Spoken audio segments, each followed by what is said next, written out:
আজই ডাউনলোড করুন আর এনজয় করুন আপনার পছন্দের শো। হ্যাঁ, আমি তোমার স্মৃতিতে সিঁদুর দিয়েছি তোমার বিনা অনুমতিতে, একথা ঠিক। কিন্তু কেন দিয়েছিলাম জানো? যদি আমি সেই মুহূর্তে তোমার স্মৃতিতে সিঁদুর না দিতাম, তাহলে এই প্রদীপ, যাকে তুমি মোটেই পছন্দ করো না, সে তোমার স্মৃতিতে সিঁদুরটা দিত। ভোট দেবেন কোনখানে? বটগাছ চিহ্নের মাঝখানে। আরে ভোট দেবেন কোনখানে? বটগাছ চিহ্নের মাঝখানে। আরে আমরা কারা? বটগাছ। আমরা কারা? বটগাছ। এরা কারা? বটগাছ। আরে এরা কারা? বটগাছ। আরে তোমরা কারা? বটগাছ।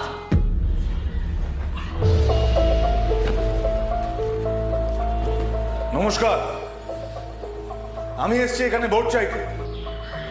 আমি ভুবনপুরের প্রেসিডেন্ট পদপ্রার্থী, নতুন পদপ্রার্থী, তাই আপনাদের কাছে ভোট চাইতে এসেছি। আমার নাম সোমেশ্বর দত্ত। বাকি আর কিছু বলার প্রয়োজন নেই, কারণ আপনারা আমাকে খুব ভালো মতোই চেনেন। আমার প্রতীক চিহ্ন হলো বটগাছ। যদি আপনারা আমাকে বিপুল ভোটে জয়ী করেন এই চিহ্নে ভোট দিয়ে, তাহলে আমি সমস্ত ঝড়ঝাপটা থেকে এই বটগাছে নয় আপনাদের রক্ষা করব। এই ভুবনপুরকে এই বটগাছ ছায়া দেবে। এই বাড়ির জামাই হিসেবে ভোট চাইতে আসেনি, আমি এসেছি একজন জনপ্রতিনিধি হিসেবে আপনাদের কাছে ভোট চাই। এসব কি শুরু করেছো কি তুমি? আমি সব বাড়িতে গিয়েছি, আমি এই বাড়িতেও এসেছি ভোট চাইতে। চলে যাও এখান থেকে, কিচ্ছু পাবে না তুমি এখানে। বিশ্বাসঘাতক, বেরিয়ে যাও এখান থেকে। আমি তো আর কিছু চাইনি, আমি ভোট চাইতে এসেছি। আর আমি জানি এই বাড়িতে আমি দুটো ভোট পাবোই। আমি শুধু তোমার ভোটটা চাইছি পার্বতী। লজ্জা করে না তোমার? লজ্জা করে না? এত কিছুর পর তুমি আমার কাছে এখানে ভোট চাইতে এসেছো কেন? চলে যাও এখান থেকে সোম, এক্ষুনি এখান থেকে চলে যাও। লজ্জা কেন করবে? কি করেছি আমি? কিছু করনি তাই না? কিচ্ছু করনি তুমি। বিয়ের দিন সিদ্ধার্থকে মেরে হুমকি দিয়ে এই গ্রাম ছাড়া করেছো, জোর করে আমার স্মৃতিতে সিঁদুর পরিয়েছো। আর এই সমস্ত তুমি কেন করেছো আমি জানি না ভেবেছো? আমি জানি না তুমি কোনোদিন চাওনি যে সিদ্ধার্থর সাথে আমার বিয়েটা হোক, কারণ তুমি আমায় ভালোবাসতে। আর তোমার ভালোবাসাকে আমি সম্মান করেছিলাম সোম। আর তুমি তুমি কি করলে? কাপুরুষের মতো পেছন থেকে এসে আমাকে ছুরি মারলে। আমি পিঠ পেছনে ছুরি মারি না পারো, আমি কোনোদিনও কারোর পেছনে ছুরি মারিনি। তুমি তোমার মনের ভেতরে এত অবিশ্বাস পুষে রেখেছো যে তুমি সত্যিটা দেখতেই পাচ্ছ না। আমার কোনো কথা তোমার বিশ্বাস হচ্ছে না। আর কি বলবে? আর কি বলার আছে তোমার? সমুদার বলার নাই থাকতে পারে, কিন্তু আমার বলার আছে পার্বতী। সত্যিটা না জেনে তুমি তুমি সমুদাকে এভাবে অপমান করতে পারো না।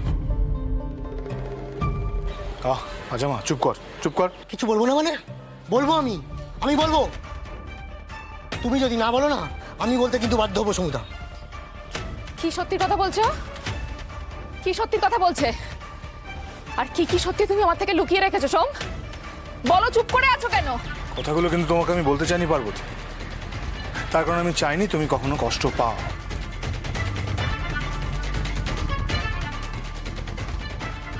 কিন্তু এখন আমি বলতে বাধ্য হচ্ছি। শোনো তাহলে,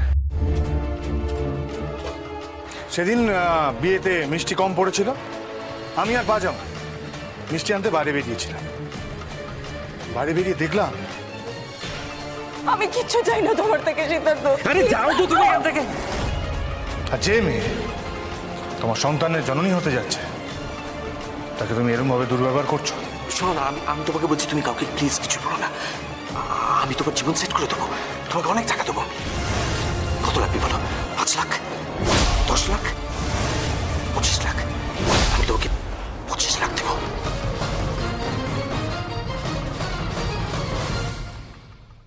সর্বনাশ করেছে। এই তোরা যে বলেছিলাম বিয়ে বাড়ি থেকে খোঁজ খবর নিতে নিয়েছিস? আরে এই তো বললে সময় হোক ঠিক যাবো। আরে সময় হোক ঠিক হবে, যা এক্ষুনি যা। আমার কোথাকার গিয়ে যা দেখ আর কে কে দেখেছে, যা। যাচ্ছি।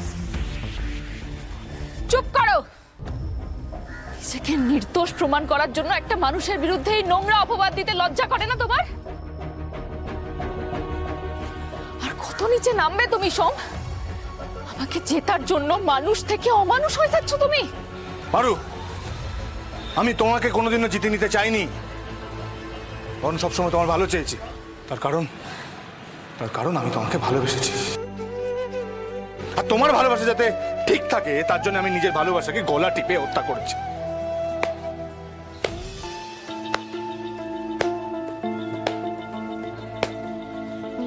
বাহ, জব্বর অভিনয় করছিস। হ্যাঁ, ভোটে হারবি জেনে এখানে চলে এসিস পার্বতীর মন যাতে গলে যায়। তাই নাকি? কিন্তু আপনার থেকে ভালো অভিনয় তো আমি করি না। কি অভিনয়টাই না দেখালেন সেদিনকে, হ্যাঁ? ওই মণ্ডপে, বিয়ের মণ্ডপে হঠাৎ করে নাকি আপনার বুকে প্রচন্ড প্রবল ব্যথা উঠলো, আপনি বুক ধরে ধরপড় করে নিঃশ্বাস দিতে পারছেন না, পড়ে গেলেন, মরে যাচ্ছিলেন নাকি আরেকটু হলেই। কিন্তু মরার আগে ঠিক কিন্তু পাত্র ঠিক হয়ে গেছিল। তার নাম কি? প্রদীপ। হ্যাঁ, তারপরে আবার হঠাৎ করে দুম করে উঠে বলে, যখনই দেখলেন যে আমি একটা খুনকে নিয়ে পার্বতীর দিকে যাচ্ছি তার মাথায় সিঁদুর পরানোর জন্য, আপনি তড়াক করে উঠে বললেন। তা গেল বলুন তো আপনার ব্যথা তখন? হ্যাঁ, জব্বর অভিনয়। ভাই হাততালি, হাততালি, হাততালি দাও দাও দাও, যত খুশি হাততালি দাও। আর হাততালি দাও, দাও দে দে, হাততালি দে। হাততালি দিচ্ছে। ওইসব করে আমার মেয়েটারে টলাতে পারবি না। ও আমার মেয়ে, আমার রক্ত বিসর শরীরে, ও বিশ্বাসঘাতকদের কখনো ক্ষমা করে না। হাততালি দে, হাততালি দে। পারু, একবার শুরু থেকে ভেবে দেখো তো সেদিন ঠিক কি কি ঘটেছিল, একবার সাজিয়ে দেখো তো। হ্যাঁ, আমি তোমার স্মৃতিতে সিঁদুর দিয়েছি তোমার বিনা অনুমতিতে, একথা ঠিক। কিন্তু কেন দিয়েছিলাম জানো? যদি আমি সেই মুহূর্তে তোমার স্মৃতিতে সিঁদুর না দিতাম, তাহলে এই প্রদীপ, যাকে তুমি মোটেই পছন্দ করো না, সে তোমার স্মৃতিতে সিঁদুরটা দিত। তারপরে তোমার জীবনটা শেষ হয়ে যেত। আমি যা করেছি তোমাকে পাওয়ার জন্য নয়, তোমাকে বাঁচানোর জন্য। থাম থাম থাম থাম, মিছে কথা, কত মিছে কথা বলবি। পার্বতীরে পাওয়ার জন্য আমি কিছু করিনি। ভোটের আসরে কোমর বেঁধে নেমে গেলে পার্বতীরে পাওয়ার জন্য আমি কিছু করিনি। তাহলে ওই সইটা কে করেছিল? সইটা হ্যাঁ, ভোটে জিতলে আমার হাতে ধরে পার্বতীতে ঘরে পৌঁছে দিয়ে আসতে হবে তোমার। হ্যাঁ, কে করেছিল সইটা? বলো বলো, কে করেছিল? শোনো সোমেশ্বর দত্ত, তুমি যদি ভেবে থাকো যে তুমি ভোটে জিতে গেলে আমি তোমার বাড়িতে গিয়ে তোমার সাথে সংসার করব, তাহলে খুব ভুল ভাবছো তুমি।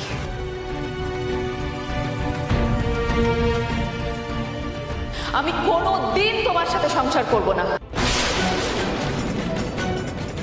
আর আরেকটা কথা শুনে রাখো, যদি গায়ে মানুষের রক্ত থাকে তাহলে আর কোনোদিন এই বাড়ির চৌখাটে এসো না।